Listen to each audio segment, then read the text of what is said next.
자, 오늘 우리가 볼 말씀은 열왕기상 1장 36절부터입니다. 열왕기상 1장 36절부터 40절까지의 말씀 보도록 하겠습니다. 여호야다의 아들 브나야가 왕께 대답하여 이르되 아멘. 내 주 왕의 하나님 여호와께서도 이렇게 말씀하시기를 원하오며 또 여호와께서 내 주 왕과 함께 계심같이 솔로몬과 함께 계셔서 그의 왕위를 내 주 다윗 왕의 왕위보다 더 크게 하시기를 원하나이다 하니라. 제사장 사독과 선지자 나단과 여호야다의 아들 브나야와 그렛 사람과 블렛 사람이 내려와서 솔로몬을 다윗 왕의 노새에 태우고 인도하여 기혼으로 가서 제사장 사독이 성막 가운데서 기름 담은 뿔을 가져다가 솔로몬에게 기름을 부으니 이에 뿔 나팔을 불고 모든 백성이 솔로몬 왕은 왕 만세수를 하옵소서 하니라. 모든 백성이 그를 따라 올라와서 피리를 불며 크게 즐거워하므로 땅이 그들의 소리로 말미암아 갈라질 듯하니. 자, 지금 이 사독과 나단과 브나야 중에서 다윗 왕의 명령에 대해 대표적으로 대답한 인물은 바로 브나야였어요. 근데 브나야의 대답이 마치 제사장이나 예언자가 말해야 할 내용과 같아 보이는, 그것도 참 흥미롭죠. 어쨌든 브나야가 왕께 대답합니다. 아멘. 내 주 왕의 하나님 여호와께서도 이렇게 말씀하시기를 원합니다. 여러분, 아멘이라는 뜻이 뭔지 알고 항상 아멘 하시죠? 진실로, truly 하는 거죠. 참으로, 이런 뜻이죠. 이미 말한 것에 대한 확언, 응답, 이것을 나타내죠. 그래서 이게 어른들이 아멘 많이 하세요 하는 것이 틀린 말이 아니죠. 우리가 정말 하나님의 말씀에는 무조건 아멘으로 응답해야 될 줄로 믿습니다. 그러니까 여기서 이 아멘, 이 말은 하나님의 사후 승인을 요청하는 말이 아니라 말씀하시면 꼭 이루어지는 하나님의 말씀처럼 다윗의 말이 그대로 성취되기를 바라는, 믿고 바라는 거죠. 그런 강한 소망을 나타내는 그런 의미를 내토한 말이에요. 그러니까 왕의 명령은 전폭적으로 수용하고 따르겠습니다. 우리 성경 읽을 때마다 사실 아멘 해야 되는 거죠. 그런데 이 브나야의 고백 속에서 발견할 수 있는 또 한 가지 주목할 만한 사실이 있는데, 이게 뭐냐? 왕이 내린 결정이 하나님이 내리신 결정이 아닐 수도 있다. 그런 말이에요. 그래서 그는 왕의 결정이 꼭 하나님의 결정이 하나님의 뜻을 따르는 것이 되기를 바랍니다. 지금 의미도 내포하고 있는 거예요.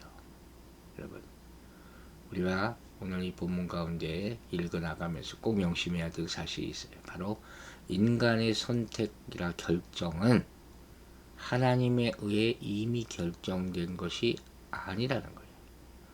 인간이 자유롭게 선택하고 결정하는 것이죠. 자유의지라는 게 있잖아요. 근데 중요한 것은 이 자유의지에 따라 마음대로 선택과 결정을 하면서 일생을 살지만 그것으로 끝나는 게 아니라 심판 때 어떻게 살았느냐가 판가름 나잖아요. 순간순간 하나님의 뜻을 헤아려서 하나님의 뜻에 맞는 결정을 해야 한다는 것이 중요하다는 거예요. 일생을 정산할 날이 왔을 때 그때 깨달으면 이미 늦는다는 거죠. 37절 보세요. 또 여호와께서 내 주 왕과 함께 계심같이 솔로몬과 함께 계셔서 그의 왕위를 내 주 다윗 왕의 왕위보다 더 크게 하시기를 원하나이다. 기원하는 거죠. 이 말 속에는 브나야의 경건한 소원이 깊이 반영되어 있다 볼 수 있죠. 즉 다윗 왕의 위가 영원토록 견고하게 되기를 간절히 바라는 것. 이게 하나님의 약속과 맞아서 실제로 솔로몬의 통치가 이스라엘 최고의 황금비를 구가하게 되는 거죠. 참 우리 기도가 다 이렇게만 응답된다면 얼마나 좋을까. 특히 자손들을 위한 기도가 말이죠. 그러니까 이 36절과 37절에 나오는 브나야의 말은 크게 세 가지 내용으로 요약할 수 있어요. 하나는 다윗의 말이 하나님의 뜻과 일치되기를 원한다. 우리 기도 가운데 꼭 들어가야 된다 그랬어요. 두 번째, 하나님께서 솔로몬과 함께 계시기를 바란다. 그리고 솔로몬의 왕위가 다윗의 그것보다 더 위대해지기를 바랍니다.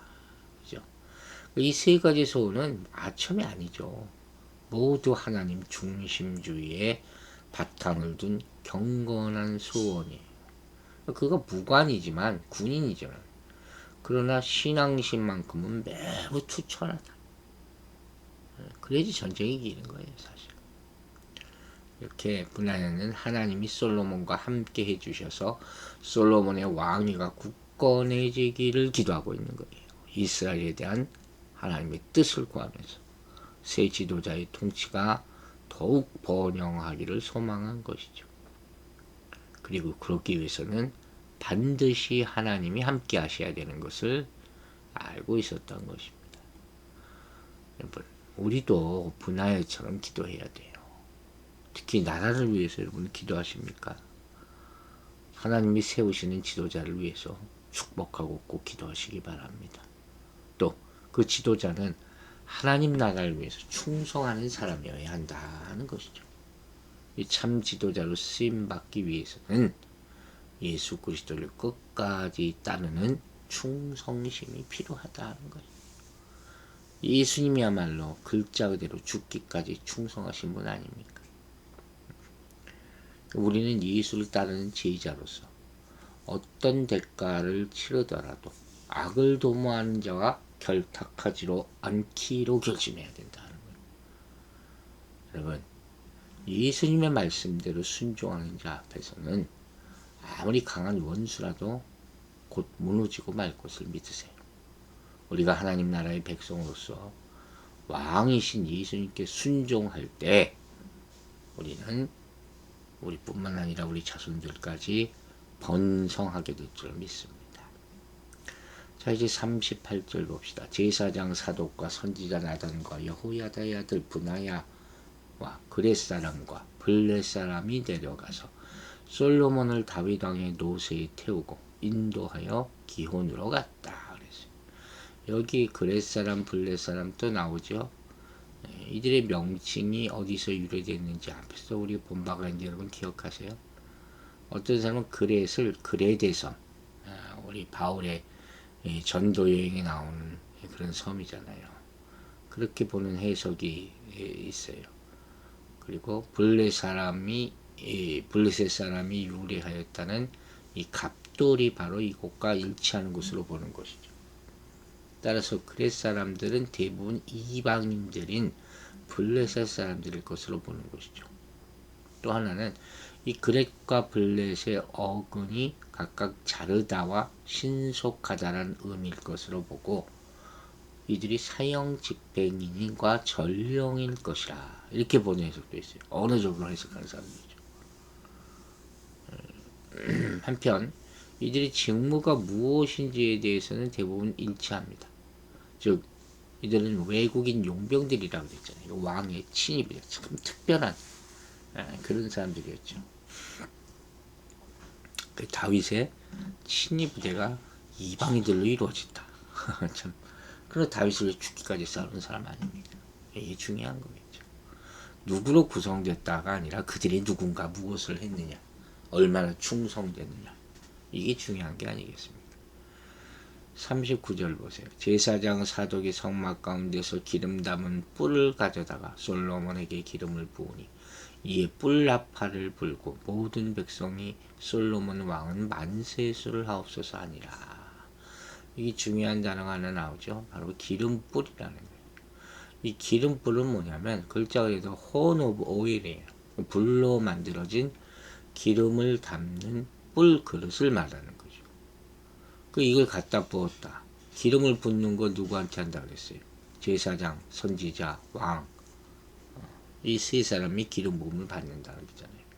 또 성전의 기물들을 거룩하게 구별할 때 사용하는 특별한 거룩한 기름이라고 하는 거죠. 관유의 관유, 우리 거기 성경에 관유라고 하는 거, 관유를 부었다 하는 것이죠. 그런데 이 거룩한 기름은 그 언약궤, 즉 법궤가 보관된 성막 안에 보존되어 있었거든요. 그리고 당시 이 성막은 시온산에 있었단 말이에요. 한편 그래서 만일 아도니아가 제사장 아비아다를 통해서 기름 부음을 받았다면 그때 기름 부는 응당 에네로겔에 가 있어야 하는 것 아닌가 하는 생각이 드는 거예요. 근데 여기 보면은 시온산이 성막 안에 그대로 있었다. 흥미로운 지금 이런 이 기록 아닙니까? 이것이 두 가지 사실을 추측하는 거예요. 하나는 아도니아가 이런 기름 부음에 받은 식을 거치지 않고 왕위직을 선포했던 것 같다 하고 생각할 수도 있어요. 또 하나는 성막의 기름불이 여러 개 빛이 되었을 수도 있다. 이런 거 연구하는 사람들이 있단 말이에요. 이 열리는 연구도 재밌는 추측을 불러일으킬 수가 있다는 것이죠.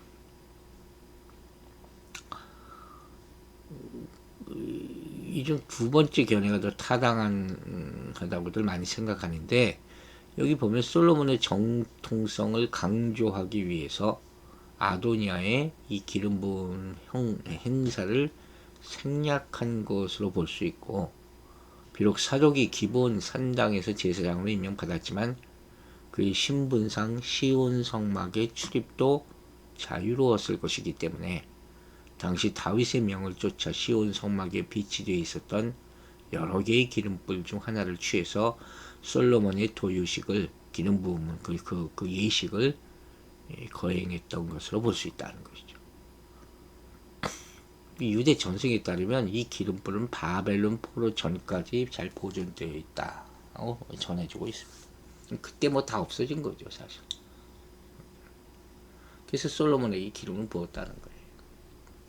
이 의식의 의미가 중요한 거죠. 뭐 역사적인 배경도 그 연구한 사람들은 뭐 의미가 있겠지만, 이 의미가 뭡니까? 바로 하나님께서 택해서 성별하셨다. 이 기름 부음의 의미 아닙니까? 또 하나님께서 여호와의 신 성령을 부어주신다는 의미도 있죠. 우리 이사야서를 통해서 이런 말씀들이 나오죠. 실제로 사울과 다윗 다 기름 부음을 받은 후 여호와의 신에 감동되었다는 기록들이 사무엘상에 나오지 않습니까? 우리도 여호와의 신에 감동되는 그런 체험들이 꼭 있게 되기를 바랍니다. 반드시 필요한 거죠. 예수 믿는 사람으로 살아가는데. 사울과 다윗은 사무엘이 기름을 부어 왕이 됐지만 이제 본격적으로 왕위가 계승되는 대관식이 시행되는 것을 볼 수가 있잖아요. 그 권위는 하나님께로부터 오는 거예요. 그래서 성막의 관유가 지금 사용되고 있는 것이죠. 왕위가 왕권이 안정되는 통일 이스라엘의 시대 아닙니까? 그래서 지금 사독이 솔로몬에게 기름을 부어 왕으로 삼는다는 것이고, 나팔이 울려 퍼지며 이를 선포하게 되는 것이고, 백성들이 다 보고 인정하며 박수치며 만세수를 기원하는 이스라엘에 있어서 참으로 중요한 행사를 보는 것이죠. 핵심은 기름 부음는 거죠. 하나님이 다윗에게 주신 약속이 이제 이루어지는 순간이에요. 이때를 위해서 사실 존재하는 거죠. 그리고 하나님은 이 왕위가 대를 이어 영원히 보존될 것이라고 하십니다. 바벨론에 의한 유다의 멸망으로 세속적인 왕権이제 끊기지만 그 약속은 예수 그리스도를 통해서 성취게 되는 것이죠. 이게 중요한 거예요. 지금 당장 무슨 일이 일어난다고 해서 다 끝나는 게 아니라는 거죠. 솔로몬이 적통이 되고 이스라엘, 예수 그리스도의 조상이 되는 이 모든 것이 바로 신비로운 은혜다 하는 것입니다. 40절 봅니다. 모든 백성이 그를 따라 올라와서 피리를 불며 크게 즐거워하므로, 여기 나오잖아요. 땅이 그들의 소리로 말미암아 갈라질 듯하다. 솔로몬의 대관식에 참여한 백성들이 이제 만세를 부르고 솔로몬이 명실성부한 왕이 되는 그런 장면입니다. 이제 이스라엘 백성들은 다윗 왕의 명과 뜻을 쫓아서 솔로몬을 따르게 되는 것이죠. 이처럼 하나님의 뜻은 다윗의 순종과 신하들의 충성을 통해서 결국 백성들의 환영으로 말미암아 완성되게 되는 것입니다. 무슨 일이든 하나님의 일이 성취되는 데는 하나님의 기름 부으심, 백성들의 순종이 필요한다. 이게 꼭 잊지 마시기 바랍니다. 마지막으로 땅이 저희 소리로 인하여 갈라질 듯하다. 이건 뭐 과장적인 표현이겠죠. 그 소리가 땅을 진동시킬 만큼, 그죠? 솔로몬을 추종하는 백성들의 무리가 많았다는 거죠. 그리고 충만하게 되었다. 우리도 마치 여리고를 물리친 이스라엘 군대의 함성처럼 하나님께 영광을 돌리면서 큰 소리로 주를 찬양하면서 성령 받은 사람으로서 그 존재를 나타내며 살아가는 오늘 하루가 되기를 주의 이름으로 축원합니다. 기도하겠습니다. 아버지 하나님 감사합니다. 이 축복받은 왕 솔로몬의 모습을 보면서 우리도 하나님의 축복을 구합니다. 우리가 어떻게 이 죄인으로서 하나님의 백성으로 살 수가 있겠습니까? 기름 부으심이 있어야 할 줄로 믿습니다. 우리를 구별되게 사용하여 주시옵소서. 우리가 무슨 선택과 결정을 할 수가 있겠습니까? 하나님의 뜻을 구하고 그 뜻대로 살게 도와주시고 매 순간마다 주의 말씀을 붙잡고 기억하면서 기도하고 하나님 나를 축복하여 주시옵소서. 야곱이 압복강에서 하나님의 천수가 씨름하면서 외쳤던 것처럼 나를 축복해 주시지 않으면 이 자리를 떠나가게 않겠습니다. 간절한 마음으로 구할 때 하나님의 성별된 백성으로 살아가게 될 줄로 믿습니다. 우리 자녀들 부족하지만 주님께서 이들에게도 기름 부어 주셔서 하나님의 구별된 백성으로 충성된 백성으로 축복받은 백성으로 살아갈 수 있도록 인도하여 주시옵소서. 오늘 하루 우리 성도들 어디서 무엇을 하든지 간에 영육 간에 강건하게 하여 주시고 미리 병상에서 주의 음성을 듣고 일어나 걸어 찬양하며 영광 돌리는 기적과 같은 일을 체험하는 하루가 되게 하여 주시옵소서. 힘과 용기를 주시는 주를 찬양하며 우리를 구원하신 우리 구주 예수 그리스도의 이름으로 기도했습니다. 아멘.